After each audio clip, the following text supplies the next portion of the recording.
The next question, Mr. Mayor, is on 1652, on Vision Zero, by Assembly Member Garratt. Thank you. It's quite nice for it to be in order.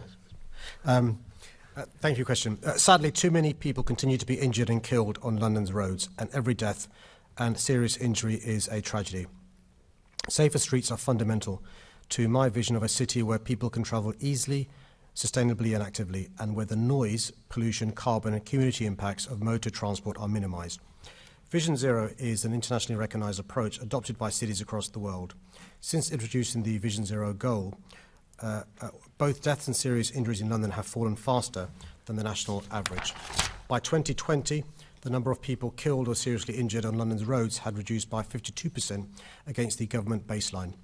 Particularly vulnerable groups such as children saw a 74% reduction in deaths and serious injuries over that period.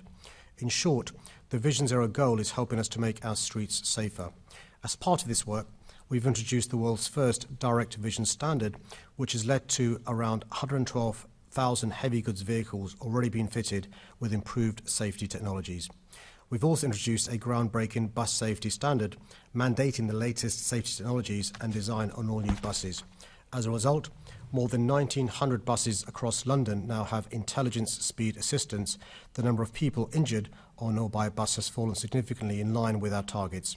TfL has continued work on its Healthy Streets programme while making improvements to 43 of London's most dangerous junctions, introduced 260 kilometres of cycle lanes and introduced safer speeds on TfL roads.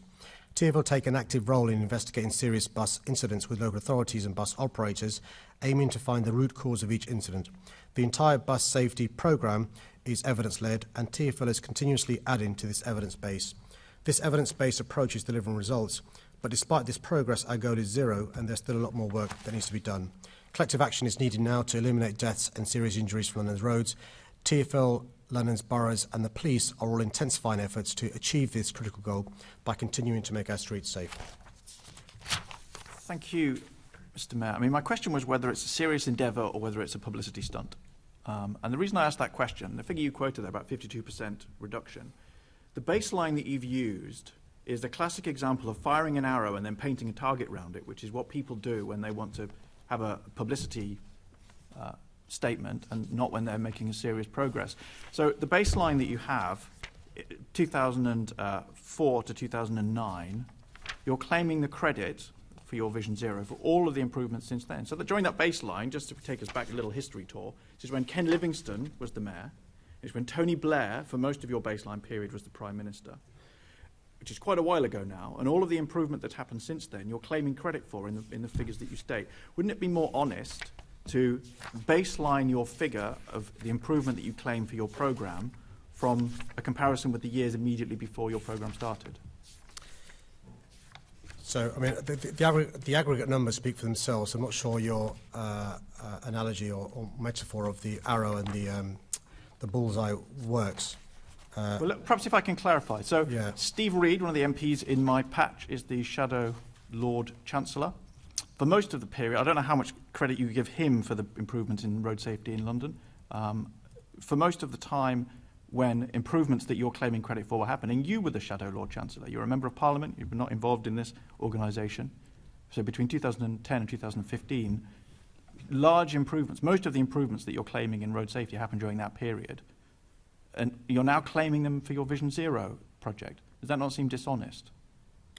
Yeah, but I've given the figures for 2019 and 2020. Compared with the baseline when Tony Blair was Prime Minister. That was the comparison that you're... When you publish your figures, you compare them with the baseline, which is 2004 to 2009. Right. So why did you choose that period?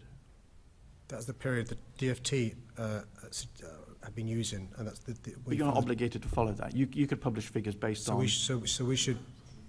So we should ignore what the DFT. No, you can give them the figures that they request. But when you tell Londoners about the improvement that you're making, right, shouldn't you compare it with the years before you started and the years during your term of office? Wouldn't that be more honest?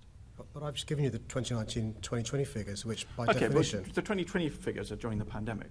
Right. But when you publish figures for Vision Zero, will we be seeing then a comparison with, say, a baseline of 2015 to 2017, which was just before it started? Right. I think there's a separate point which I'm willing to take on board, that we should be challenging, that we shouldn't try and just to satisfy an arbitrary target, be using figures so we can always tick, tick, tick. I'm happy to go away, Chair, to have stretching targets if that's. I think that's a good Honest challenge. targets is what I'm asking for. Well, no, I mean, no. We follow the DFT advice. You're now unhappy because we're doing well against the DFT advice, right? What I'm saying to you is, I take the pat on the back, and I'm willing to have more stretching the pat on the back targets, goes to Mayor Johnson, who was mayor during that period. Well, that would be a good point. That would be a good point if numbers were going up. Numbers are going down, which means the credit goes to Mayor Khan, not Mayor Johnson, in relation to deaths and serious injuries. Listen, I'm willing to go halfway. I'm willing to say I think we should have stretching targets, right? Because both of our aspirations are to reduce deaths or serious injuries. The knockabout stuff you can just park for a second. What I'm saying to you is I'm willing to come back, Chair, with more stretching targets, because I think you make a fair point in relation to our expectations in 2022 should be different to what the DFT asks us to do with the baseline figure. I think that's a fair observation if you park the knockabout stuff. So is that the baseline that we'll now see published, the baseline of when you started your Vision Zero programme? No. What I've said I want to do is look away. We can have more stretching targets because quite clearly we're meeting the objective set by DFT and what Mayor Johnson was doing. I'm saying let's try and be more stretching, because I want 0 deaths sooner rather than later. So what I'm saying to you is, in the spirit of working together, because hopefully both of us want to see reduced deaths rather than knockabout stuff. And honest claims about improvements that you've made. And not if he's going to start being silly, Chair, I'll respond by saying we're making progress. We've made better progress than the previous guy, and I'll carry on doing better than the previous guy.